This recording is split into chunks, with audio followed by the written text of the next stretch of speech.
40 feet गहरे borewell से बच्चे को बाहर निकाल दिया गया है। अस्पताल में बच्चे का इलाज फिलहाल जारी है। कल 140 फीट गहरे बोरवेल में यह बच्चा गिर गया था, जिसका इलाज अब हॉस्पिटल में कराया जा रहा है। लेकिन सवाल यह है कि बोरवेल पर नकेल कब कसी जाएगी, आखिरकार कब तक ये बच्चे जो हैं इसी तरह से बोरवेल पर गिरते रहेंगे और अपनी जान से हाथ धोते रहेंगे। हालांकि इस बच्चे को बचा लिया गया है, ये गनीमत रही, ये अच्छी खबर है।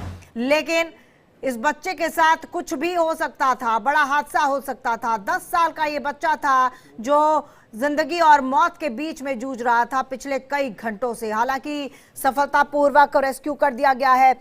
एक पाइप के जरिए इस बच्चे को ऑक्सीजन दी जा रही थी और ये बच्चा पतंग उड़ा रहा था। जब ये बच्चा पतंग उड़ाते उड़ाते बोरवेल में गिर गया, जब इसके घर वालों को बच्चे का अता पता काफी देर तक नहीं मिला तो उसके घर वालों को आशंका हुई शायद पास के ही बोरवेल में तो नहीं बच्चा गिर गया है, और जब देखा तो बच्चा उसी में गिरा हुआ था। आप सोचिए कि बोरवेल के अंदर बच्चा गिर जाता है और घर वालों को इसी बात पर संदेह भी होता है, क्योंकि लगातार ये खबरें जो हैं इसी तरह से आ रही हैं कि बोरवेल में बच्चे के गिरने से मौत हो गई या फिर हालत गंभीर हो गई। और हमारे साथ हमारी स्टेट हेड एमपी से मुक्ता पाठक भी जुड़ चुकी हैं ज्यादा जानकारी के साथ। मुक्ता, इस चीज को बिल्कुल ढुलमुल रवैये की तरह नहीं लेना चाहिए जैसे प्रशासन ले रहा है, क्योंकि एक के बाद एक बच्चों की जान जा रही है। लेकिन हालांकि गनीमत रही कि ये बच्चा बच गया। बिल्कुल, ये बहुत सुखद समाचार है।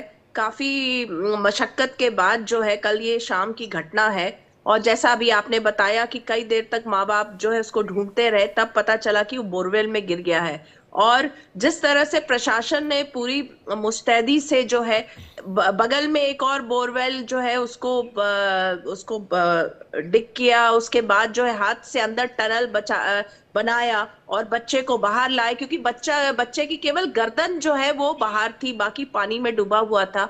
और उसके बाद पाइप से लगातार उसको जो है ऑक्सीजन देते रहे, और चूंकि ये बच्चा बच गया है, अभी हॉस्पिटल में है और इसका इलाज जारी है, तो एक ये बहुत सुखद खबर है। एक लंबी मशक्कत के बाद, और उधर के वहां के जो उस एरिया के जो विधायक थे रावगढ़ के जयवर्धन सिंह, वो लगातार जो है वो सोशल मीडिया के जरिए जानकारी दे रहे थे कि लगातार जो है कि क्या हो रहा है। और उन्होंने कुछ देर पहले कहा ही था कि बस अब बच्चा जो है निकलने वाला है, और उसके थोड़ी देर के बाद ही जो है खबर आई कि बच्चा जो है उसको बचा लिया गया है। जी मुक्ता, कितने लंबे समय से ये गड्ढा ऐसे ही खुदा हुआ था?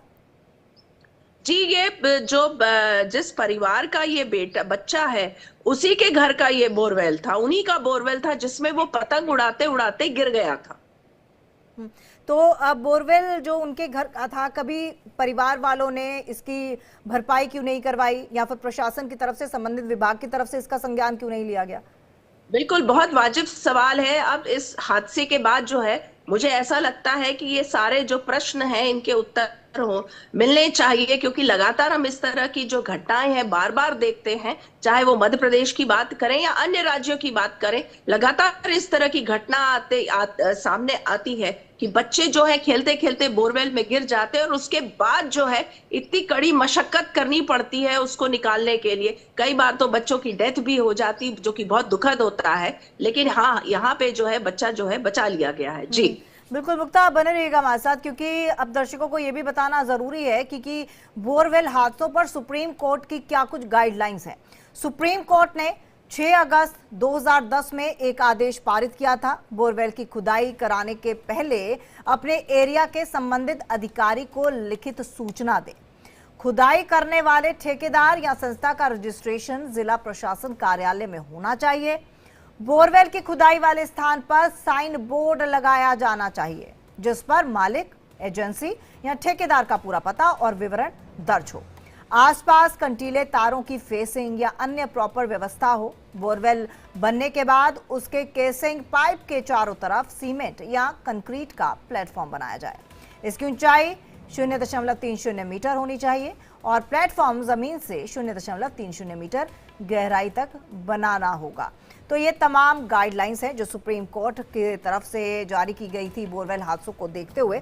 लेकिन सवाल यही है कि इन गाइडलाइंस का क्या होता है, इन गाइडलाइंस को समझने वाला क्या कौन है? क्या मीडिया में इसी तरह से गाइडलाइंस चलती रहेंगी और हम आप समझते रहेंगे? इन गाइडलाइंस पर संज्ञान कौन लेगा?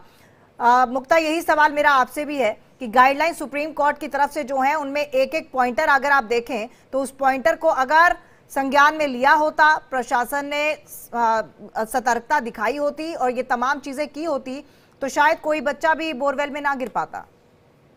बिल्कुल, बहुत सही कहा आपने। और जिस तरह से सुप्रीम कोर्ट की गाइडलाइन है, मुझे ऐसा लगता है ये पालन कराना वहां के जो जनप्रतिनिधि होते हैं उनकी जिम्मेदारी होती है, मुझे ऐसा लगता है। क्योंकि जनप्रतिनिधि से लगातार जो है ये जितने भी जो लोग हैं वो मिलते रहते हैं, अपनी समस्याओं को लेकर उनके पास जाते हैं। जनप्रतिनिधि भी उनसे लगातार मुलाकात करते हैं। जैसे यहाँ के विधायक जयवर्धन सिंह लगातार इस हादसे के वक्त पूरे वक्त मौजूद थे, लगातार वो फोन पे बात कर रहे थे, लोगों से कोऑर्डिनेट कर रहे थे।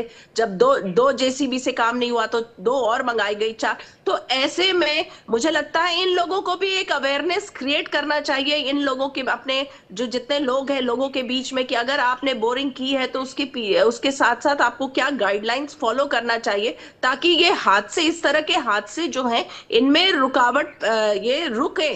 और मुझे ऐसा लगता है इनका एक रोल बहुत महत्वपूर्ण हो जाता है। इसलिए भी हो जाता है क्योंकि ये लगातार जो है लोगों से मिलते रहते हैं। बिल्कुल बिल्कुल ठीक कहा आपने। और साथ ही साथ आम जनता की भी ये जिम्मेदारी है, ये फर्ज बनता है कि अगर आप कहीं भी ऐसा देखते हैं प्रशासन की तरफ से कोई भी लापरवाही हो रही है तो आपको उसका तुरंत उसी वक्त उसकी शिकायत करनी चाहिए, ताकि इस तरह का हादसा आगे ना हो। फिलहाल मुक्ता, प्रशासन की तरफ से क्या कुछ कहना है?